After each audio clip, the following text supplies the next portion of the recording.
You are listening to Adoptees On, the podcast where adoptees discuss the adoption experience. This is Season 3, Episode 8, Laura. I'm your host, Haley Radke. Today, I introduce you to Laura Callan, the founder of the Adoption Museum Project. Laura gives the most vivid recounting of a triggering situation that only another adopted person could understand. And we talk about that just really simple topic of dignity and justice in adoption. With our Season 3 theme of healing through creativity, Laura explains some of the different experimental ways she and her team are exploring the topic of adoption through arts and culture. We wrap up with recommended resources, and as always, links to all of the things we'll be talking about today are on adopteeson.com. Let's listen in. I'm so pleased to welcome to Adoptees On, Laura Callan. Welcome, Laura. Thank you. It's really great to be here. Well, I would love if you would start off, as all of my guests do, with sharing your story with us. My adoption was a prearranged adoption. So this was in 1969.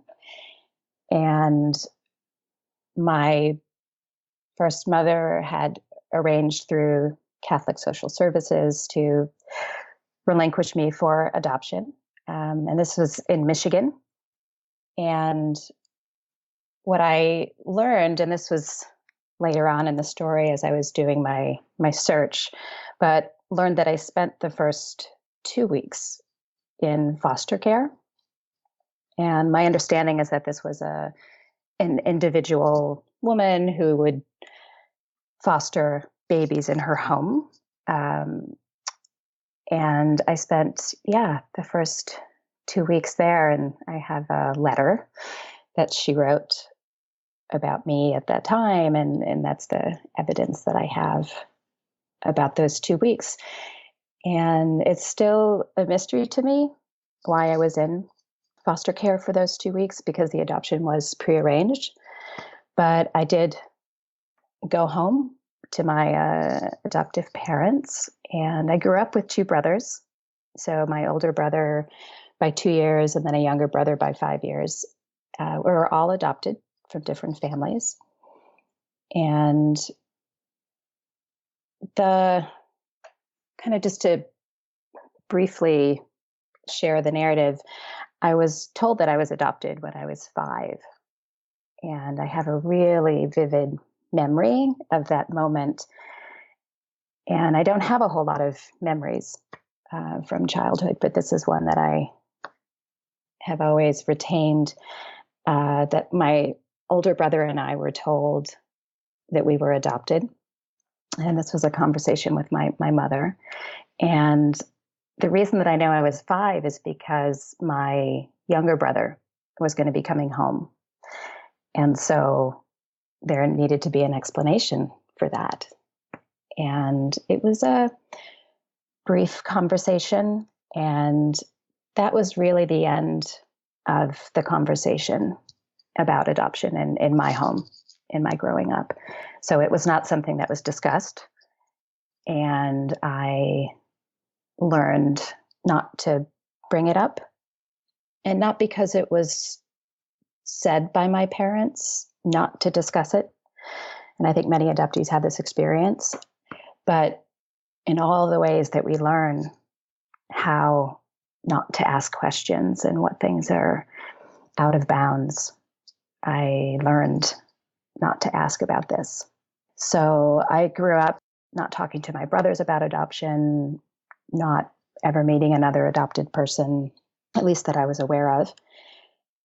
And into my 20s, I didn't really consciously think about adoption in terms of what that meant for me, consciously wondering about that, talking to other people.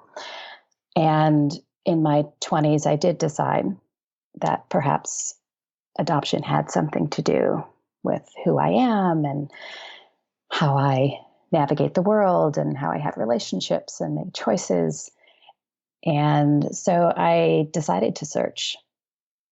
And I was really fortunate I know that searching can often be a really long and painful process. And I was really fortunate to pretty quickly find both my first mother and first father. I think it took a little less than a year with the help of a search angel. I reached out to them, got in touch, and I learned that both of them, but at different points in time, unbeknownst to each other, had filed consent forms with the adoption agency. And those consent forms, while they didn't give full identifying information, did indicate that if I was interested in finding them, they would be open to contact with me. So that psychological burden of not knowing whether they wanted to know me was removed. And that was really important, of course, for me. So I proceeded to reach out.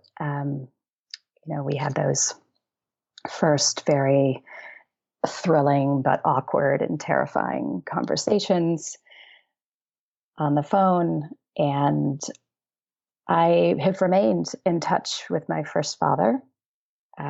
We don't communicate very often, but we are in touch with each other. And in fact, I saw him last year in person, and it was really lovely, actually. And when I met my first mother, this is now, 16 years ago, something like that. We continued to develop a really strong relationship, and we've worked at maintaining our relationship and in navigating that. So I am certainly in touch with her. She actually moved from where she was living to where I am living about 5 years ago. So she lives about a mile down the road and is very involved in my life and my family's life. And, what I can say beyond that is I continue to actively experience being an adopted person. And it's a cliche, perhaps at this point, that we've all heard that adoption is this lifelong experience. And it's also just really true, at least for me. And that there have been, these points in my life where adoption has surfaced in a really big way that has meant that I've had to re-engage with it and address whatever piece of it is up in that moment. Can you give an example of that? A very recent example of that. Yesterday, I have 2 children. They are my biological children. My son is 10 and my daughter is 8. And we've been talking about pets for a little while now. And my husband and I managed to put it off and finally knew that it was time to say yes to a pet. And we decided that we were going to say yes to a couple of sweet pet mice, because that was better than a flying squirrel, or a chinchilla. So I think somewhere in the back of my mind, I knew that having pets come into my home was going to trigger me in some way, but I didn't really give it a lot of thought.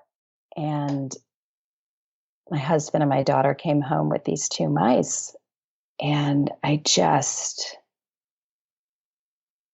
slipped into this into this place, that I was really aware that this was touching that wound, right? And I just felt incredibly sad.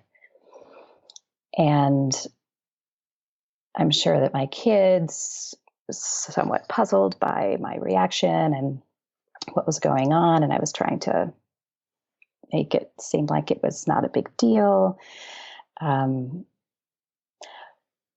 But to be really specific, when we were trying to figure out who was going to actually go and pick up the mice, and my kids had some other things that they were interested in doing that day. And they said, well, how about if you just go and get the mice, Daddy, and we'll stay here.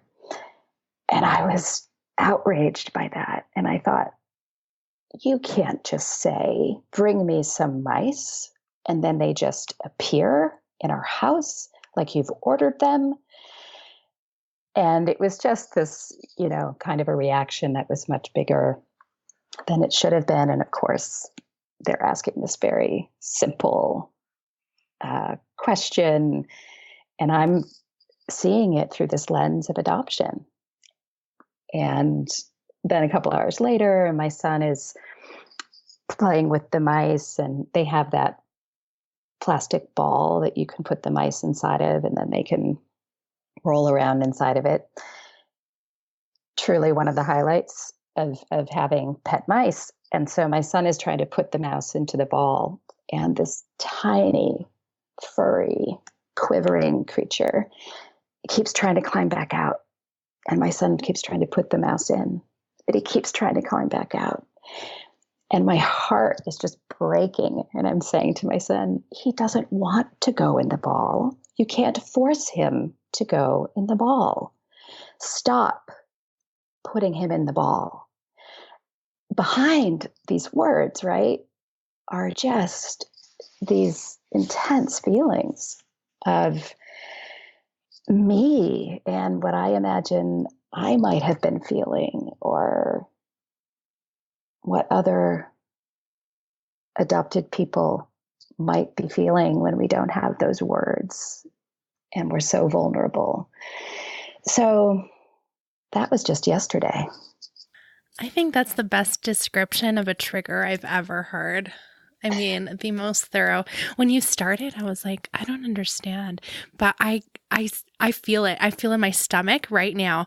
I started to just feeling sicker and sicker as you kept describing it. And I totally understand. Isn't it amazing? Those little things that no one else in the world would know why you're feeling that way. But when you describe it like that, I'm like, oh, did you share with your husband or your kids, like, why you were having that reaction? I haven't yet talked to my husband or my kids directly about my reaction, but I plan to. I've been practicing over the years to give myself a pause and just give myself some time to think it through and reflect on, gosh, what was going on? That's so interesting. And to also let myself feel whatever those feelings are before I want to engage with my family or with a friend or whoever it is to talk about it. So this just happening yesterday, I figure, sometime in the next few days, I'll circle back and I'll have a conversation that I've had many times with my husband and even with my kids about this kind of process.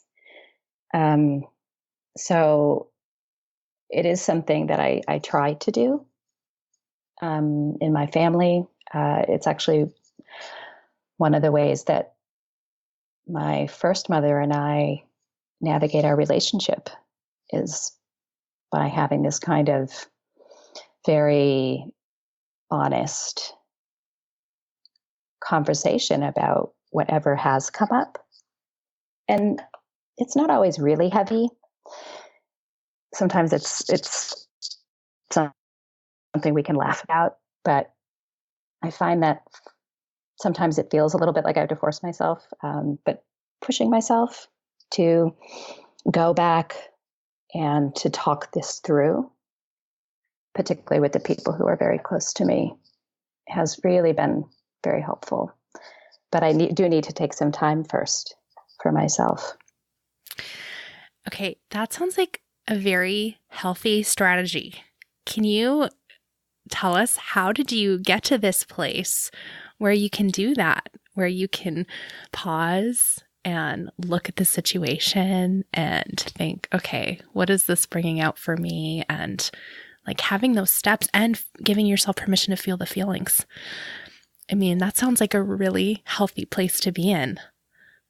I have the ability to do that, to be really skillful with it. It has been very hard earned. Even though I can do it sometimes, I still don't do it all the time.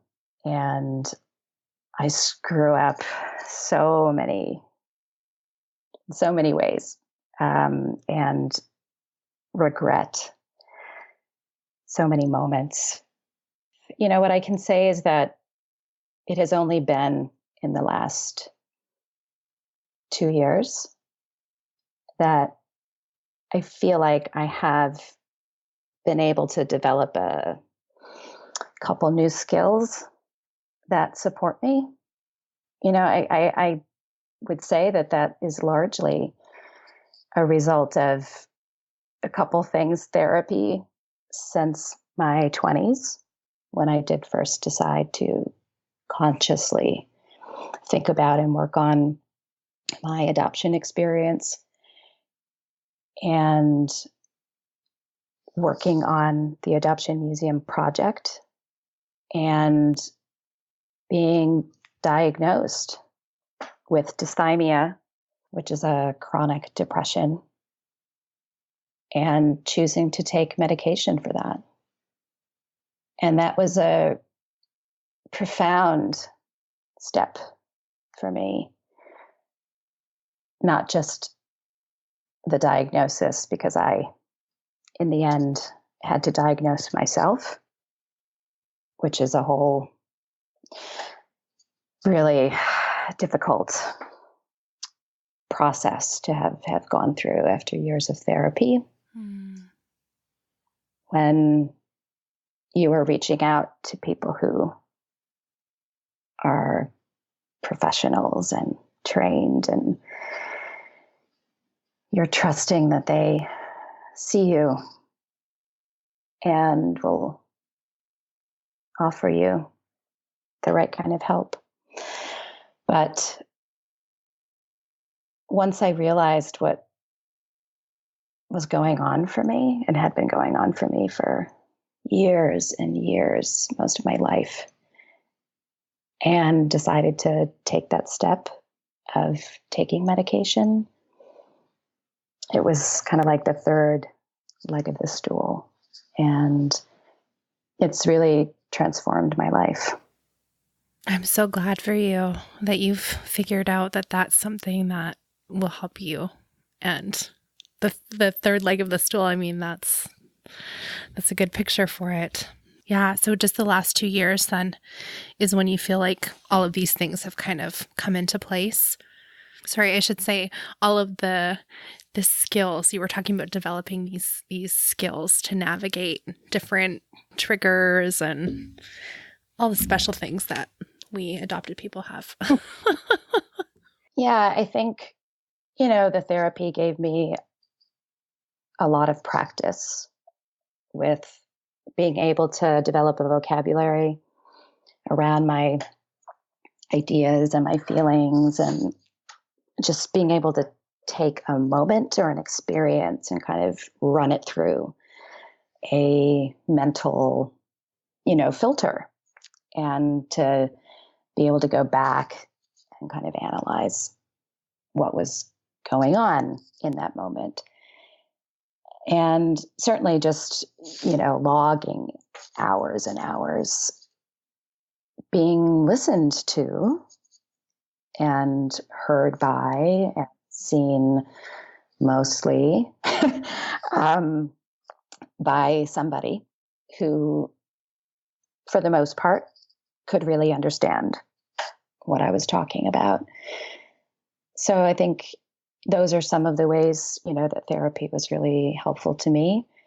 And, the museum project has been, and most of this, really I can only say in retrospect how it has been, right? Because when I started, I had no idea what it was going to become and what it would mean for me personally. But the work has really helped me get more clear on what I believe and think about adoption. It has been a way that out of necessity, I've developed my own voice and had to articulate what are my opinions and what is my point of view and how am I going to interact with other people with respect to this topic. So you're talking about the Adoption Museum Project. Can you just tell us your relationship to that and what it is? I founded the Adoption Museum Project about 6 years ago. And this experiment, it is a giant experiment because we're making it up. Nothing like this exists. The idea is that we can create space. And we talk about that in sort of two ways. Of course, literal physical space, as well as notional space, right? The space where our ideas and our feelings live. But the idea of the project is that, we need spaces where everybody, the public, whether you have adoption connection or not, that we need spaces where we can fully explore the whole story.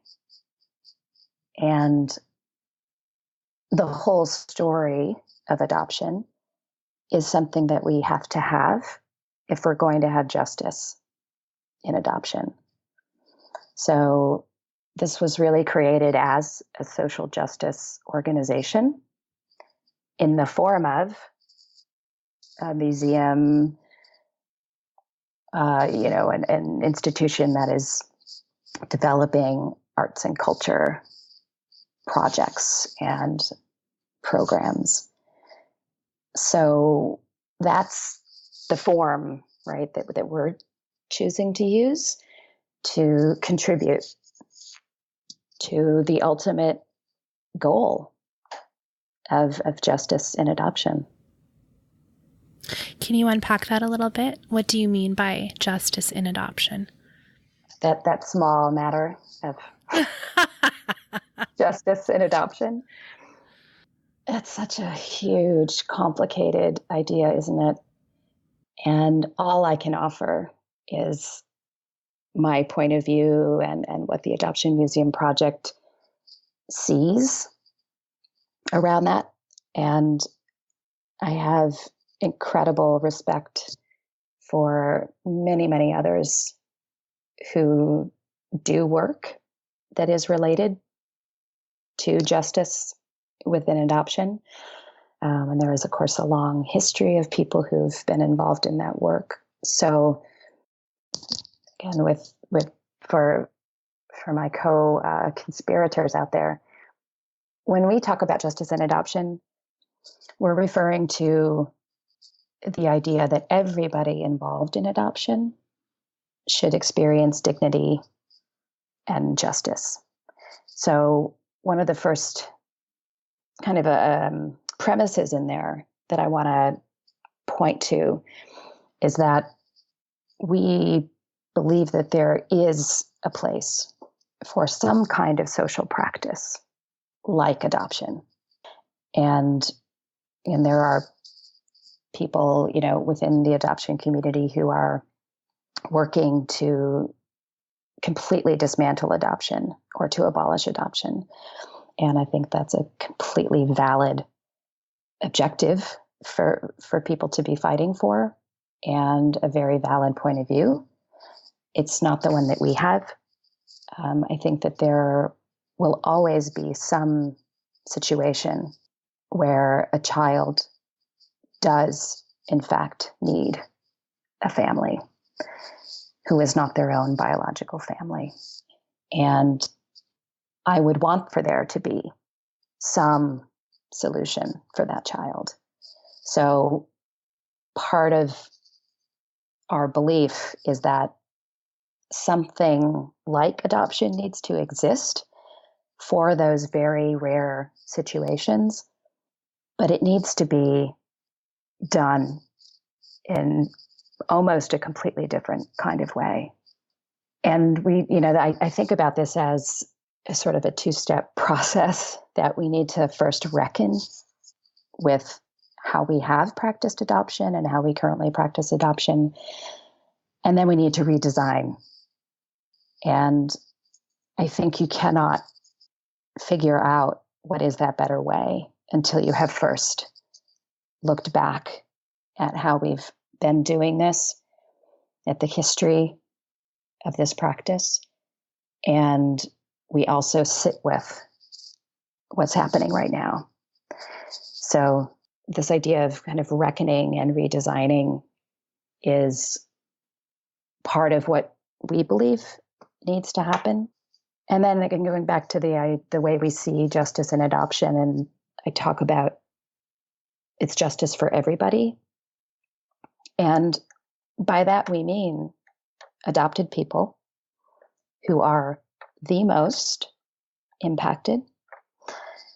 Justice also for first and birth parents, who we know are still quite silenced when we talk about adoption. And also justice when it comes to the parents who are raising adopted people. I know that when I talk with folks, particularly folks who are, activists in adoption, the idea that adoptive parents would experience some kind of injustice, it's really hard for some people to imagine that, or to agree with that or see that. And so it's a really sensitive one. And so I want to explain what I mean by that. And then I want to go back and make sure that there is proper emphasis on adopted people and first birth parents. But there are situations where adoptive parents are doing everything possible to move through this process in a thoughtful and ethical way. And other players in the system are doing things that are illegal or unethical, or preventing, the adoptive parents or prospective adoptive parents from doing what they know and believe and want to be doing as the right thing. And then I also just believe that whatever happened through that process to adopt, once that child is placed in a family, we have every obligation to support that family. And I think there are still many ways in which adoptive families, and so now this includes, the adopted person, but, especially when the child is young, it's the adoptive parents who are really on the front line of navigating services and supports and that sort of thing. But ways that they are not receiving the support that they need, and ways that they are being stigmatized. I think that there are ways in which adoptive parents are harmed. Now, I don't say that all of these three groups are having the same equal experience. I think adopted people and first birth parents are disproportionately harmed. And again, adopted people most directly. I don't think that we need to say everybody is on some kind of equal footing when it comes to who's having the least just experience. I think, just objectively speaking, we know that adopted people and first birth parents are harmed in ways that adopted parents never will be. And there are absolutely obligations and responsibilities that adopted parents have because of their power, privilege, and often because of their wealth and in other ways. But our view of getting to this redesigned practice is that it can never happen unless adoptive parents and prospective adoptive parents are part of it. I mean, you can't have systemic change in this system if you do not include that group. I won't go into the long lists here. I mean, I think probably your listeners are very familiar with it, but you could construct, and we have, a long list of all the ways that adopted people are harmed, from, lack of access to their birth records, to lack of citizenship, to disproportionately struggling with mental health, to not having their full identity, to, all of the harms that adopted people experience. And then we could go over and we could say, here are all the ways that first parents are harmed, from coercion to contact agreements that are not honored, to their struggles with mental health, and so on. And then again, moving over to adoptive parents. And I think, and this is really difficult to do, but if we can step back and look at this as a system that is made up of all these different actors, and what is going to have to change in order to change the system? What do each one of these actors need to do differently?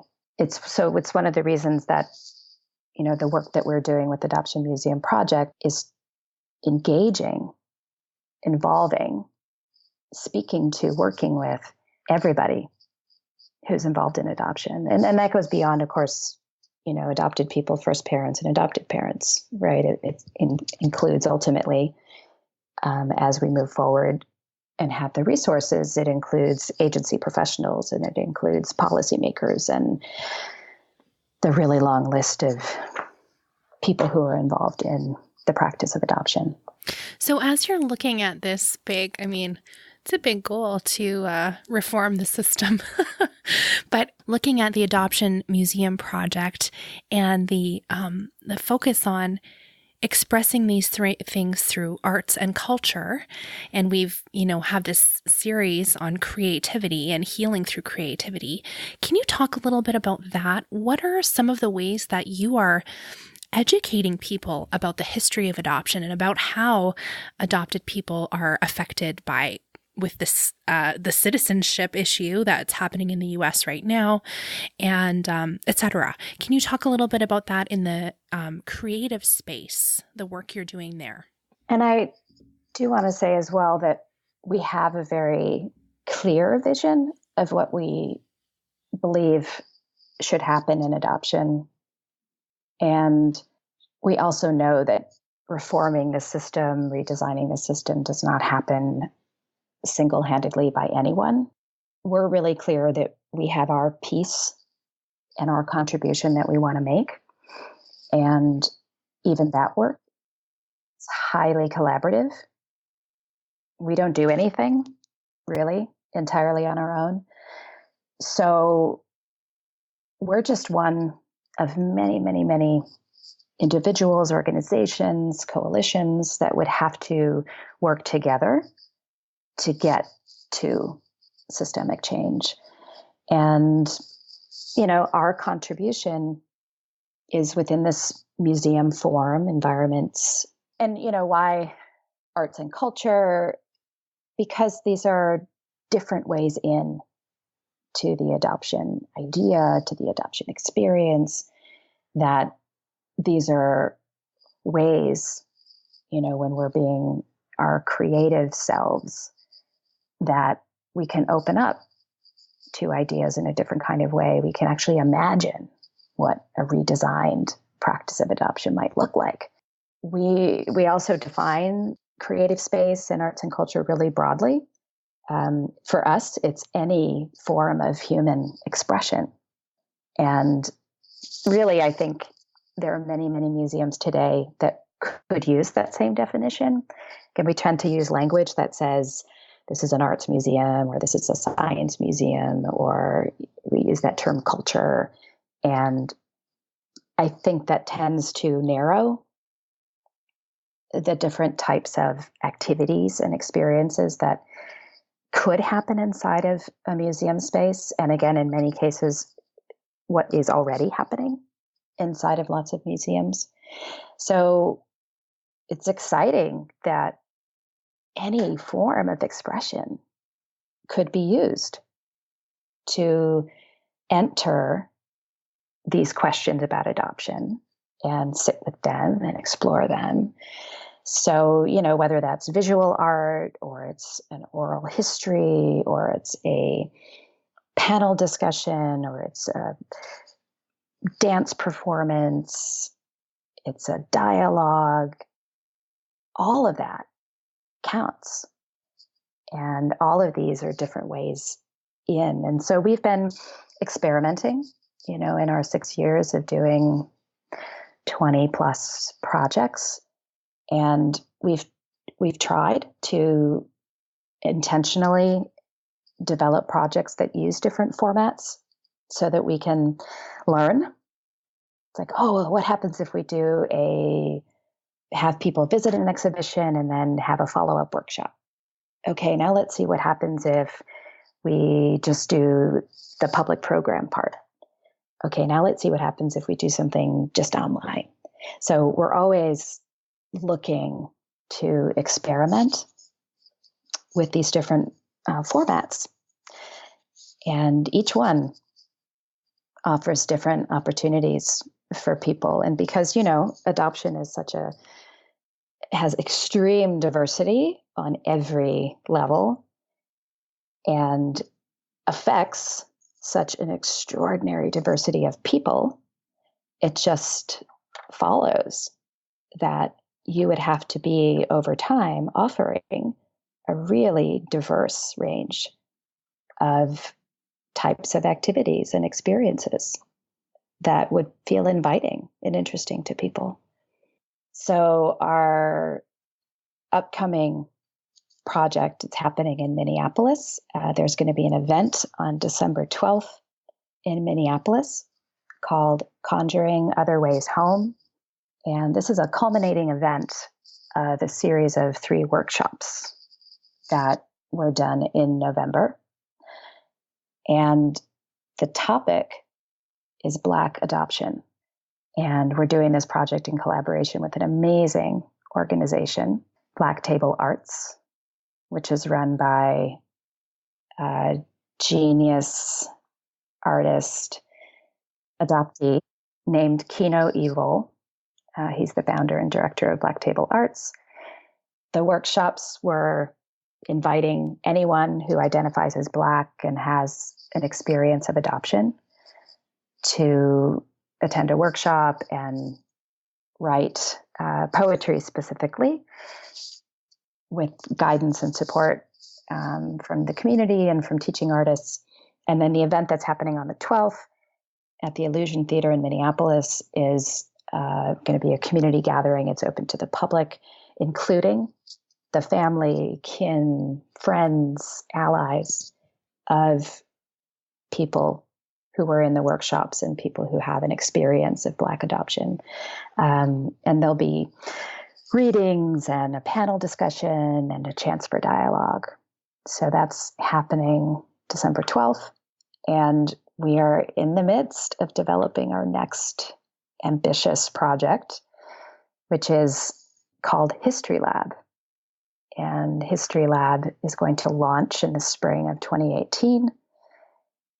And this is the beginning of a really exciting, enormous project to create an online public history of adoption told through a lens of social justice.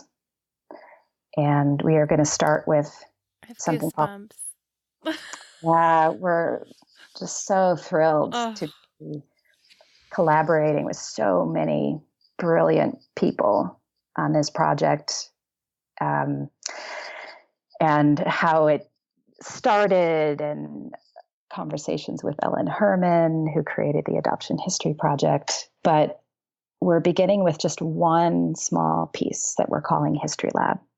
And we felt that part of what we wanted to contribute with this particular history of adoption, because of course there are so many histories out there and each one is incredibly valuable.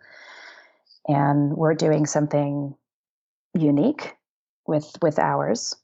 Um, but we really wanted to begin by inviting the public to participate and to start talking with us about what could be in this history, and to begin contributing even their artifacts. Although to begin, we can't accept physical artifacts, but we'll be inviting people to submit descriptions and images. And so the idea is to begin by hearing from the public, and in particular, people who've experienced adoption. And when you become a member of the History Lab, it's free. You can start to work with us to really shape what this history is going to be about. you're talking about this and you're just glowing and you're so excited. Oh my goodness. I'm so excited to see what this develops into, Laura. I mean, it's incredible.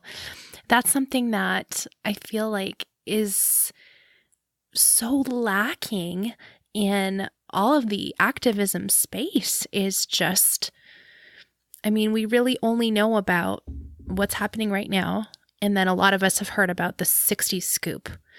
But I don't know, even personally, like, who started adoption and what did it used to look like and who started foster care and all of those things. So I love that. I love that.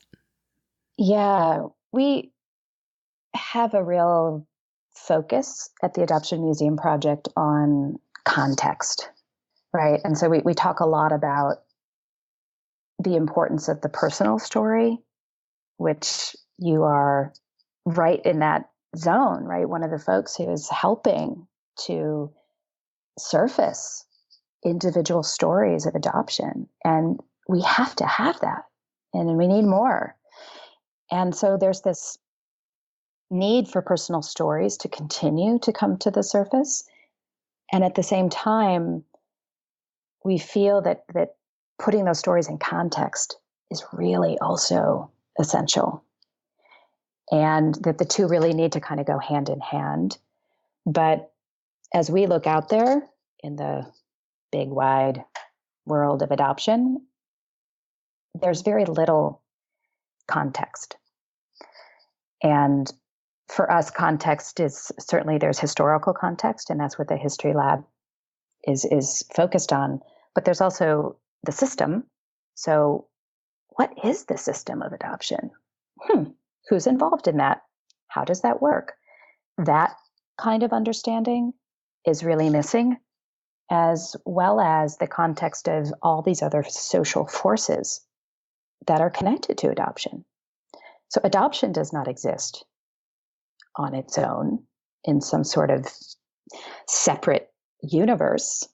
It's inextricably connected to many, many other social issues and ideas, whether that's reproductive justice or it's immigration or it's race. The list is long. And so we think about, how can you architect an understanding of adoption that really just honors and values these personal stories, but in context. And we can't start working on all of those pieces at the same time. So we decided we're gonna start with history. But ultimately, right? And through our work going forward, we hold that view that it has to be that we understand the history, the system, and these social forces. So this is, of course, very long-term work, and it's work that we will do with others, but we have to see that whole story before we'll fully understand what we are grappling with and what we need to fix. We are going to be kicking off our end of the year fundraising campaign. It's called the Whole Story Campaign, and we're inviting everyone who believes in this work that we're doing to contribute at whatever level feels meaningful for them. So we will be sharing information and links through emails and through our newsletter and Facebook. So watch for that and support us if you can. Well, for recommended resources, I mean, we've already talked about this on the show before, but your newsletter, the Adoption Museum Project newsletter, is incredible. I love how you find ways to highlight so many different things. So events that are happening, or articles that have come out, or books, or just different people in the adoption community. I mean, it's so well constructed. I love it. I look forward to it. There's not many emails I look forward to receiving. Like, unsubscribe all the time, right? But yours is not one of them. I love getting it. So, of course, we'll have links to all of these things, but it's super easy to subscribe to your newsletter. You just go to adoptionmuseumproject.org, and there's places all over that you can click on, just type your email in and get that. So I'd recommend that people do that for sure, and to check out the campaign, the Whole Story Campaign. What a great name. Love that. Okay. What would you like to recommend to us? I now have to choose from my long list. I guess I'll have to put the things I can't say on air into my next newsletter. But I would recommend any poem. So I know that perhaps that's not playing by the rules, but I just find poetry, really any poem, to be incredibly valuable as a way of opening ourselves up to new ideas and possibilities. It's almost like this way of letting yourself get disoriented and confused, but also a way that you can feel really seen and heard through poetry that I feel like no other form lets you do. But I will say that the most recent poet I have come across that I'm just really have been captivated by, she's an adoptee, Marcy Calabretta Conchio Bello. And I just picked up her book, Hour of the Ox, and it's just gorgeous. I finished not too long ago a book, The Next American Revolution, which is by Grace Lee Boggs, just beloved social activist. And she's from my hometown of Detroit, Michigan. And I just find it incredibly inspiring reading for, folks who are thinking about how can we change unjust systems. I'll also suggest Rise magazine. And I came across this one not too long ago as well, and I was just blown away. This is a magazine that is created by and for families whose children are in the child welfare system. And it's just an incredible window into an experience that I think we all, we don't really think about very deeply. And to hear the experience written by the people who are having it is really, really an important perspective to hold. Can I give one more? Yeah. I just want you to send me the whole list now, because these are so good. Well, I do want to just try to, support one more time the Adoptee Rights Campaign. Mm-hmm. We just did a project a couple of weeks ago supporting the work to change the law so that all adoptees receive citizenship. And there's still work to be done. This is not a foregone conclusion that somebody's going to just figure this out and come to the right conclusion and grant adoptee citizenship. Can you describe what you did, that project? The project was called Arts and Advocacy, Citizenship for All Adoptees. It was a very collaborative project. We were one of 3 organizations that were developing it. Magna Citizen Studios is the other organization, which is run by Hyunju Chappelle, and she is an adoptee, and the Adoptee Rights Campaign. And it was a full-day program of different activities at Yerba Buena Center for the Arts in San Francisco. So we had a screen printing workshop where you could choose one of 3 screen print designs designed by Hyunju, and they were about adoptee citizenship. There was a really incredible lineup of speakers and poets educating people about the current issue with adoptee citizenship and giving historical background and sharing personal stories. There was an exhibition as well, created by Hyunju. So this was a day where it was open to the public. Anyone could drop in and they could learn about and engage with this in whatever way felt right to them. And it was just extraordinary to bring adoption and to bring this particular issue into a public space that, would otherwise never have considered adoption or addressed this issue. Well, you sent me a little video, a clip that I watched, and it was so interesting. And one of the little snippet pieces was someone, sticking this thing onto the wall, like a decal. And it was just, I think the words were, first deportation because of this. I love that you invited the public. I mean, most people don't know that there is this group of adoptees who were adopted internationally, came into the United States, and don't have citizenship. I mean, how do you not know that? It's mind-boggling to me. Now, I'm up in Canada, so I am removed from this a bit, but yet I'm heartbroken for my brothers and sisters down there who don't even have citizenship. Yeah, it's stunning, the lack of awareness of this issue. And I count myself among those people who didn't have any idea that this was the case, up until 6 months ago, 8 months ago or so. And that is absolutely more than half the battle, is simply making people aware that 5,000 plus U.S. adoptees adopted from other countries do not have citizenship today.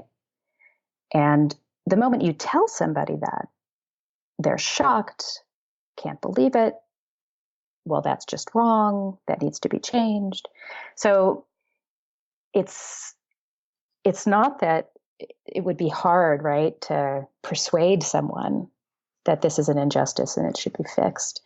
But like so many issues, it takes a lot of work to move people from that's wrong to actually taking action and getting involved and doing something about it. Mm-hmm. So we were just really honored to be invited to participate in this program and contribute our piece to developing awareness, because certainly people came who were connected to adoption, but part of why we love to do programs in other venues and museum spaces and other cultural spaces that are open to the public, because that's what happens.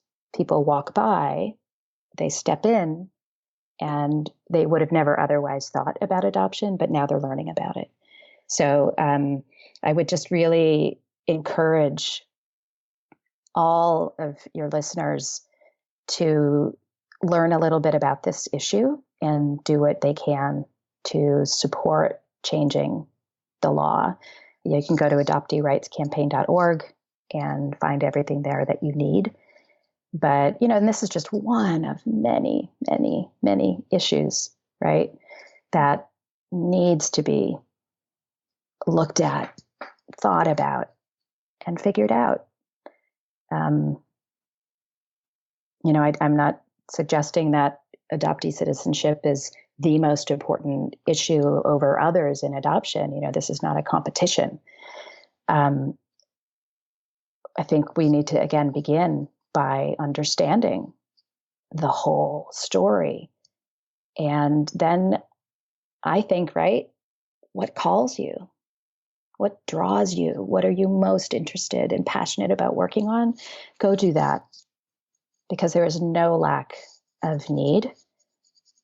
And there's a lot of need and support that's required. What a perfect way to wrap up a call to action with your own passions in mind. I love that. Thank you so much, Laura. What a great conversation. Can you let us know how we can connect with you online? Absolutely. So you can go to adoptionmuseumproject.org. That's our website. Learn about the work that we're doing, contribute to our campaign. You could email me directly. I would love to hear from anyone. Laura at adoptionmuseumproject.org. And we do have a Facebook page, so I invite you to go there and follow us. Thank you so much for your time. I've so appreciated talking with you today and hearing a part of your story and a part of your healing as well. And thank you for the good work that you're doing with the Adoption Museum Project. Thank you so much, Haley. This has been an honor. And thank you. Thank you for the part that you're doing, right? We're all going to make this happen together. Yes, amen to that. I don't know about you, but my to-be-read pile is getting taller and taller, and I'm having a hard time keeping up with all of these amazing recommendations that my guests have been sharing lately. I know some of you have been feeling brave and feisty during the month of November, which is National Adoption Awareness Month. And I know this because my Twitter feed is full of incredible tweets from adoptees. Last week, I told you to check out the hashtag Flip the Script, but this week, make sure you're following the hashtag WeDie.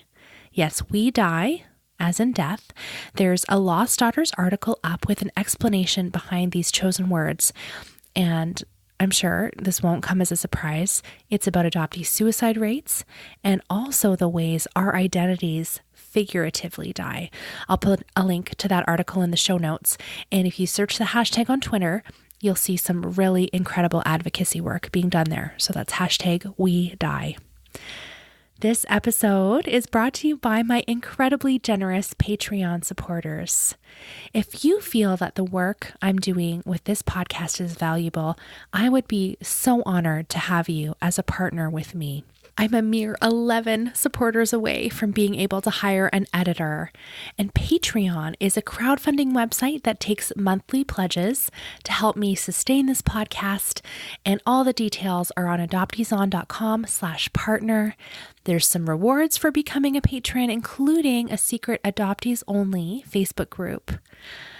I have had a ridiculously painful week, and I don't want to commemorate all the reasons for that here in the show, but I shared in the secret Facebook group some of what was happening, and the love and support from you, my amazing friends, it's rendered me speechless. So I am in your debt. Thank you so much. Your support means so much to me. I mean, truly. Okay. Last thing. Today, would you share the show with just one friend? Maybe it's a fellow adoptee who's been struggling with being triggered lately.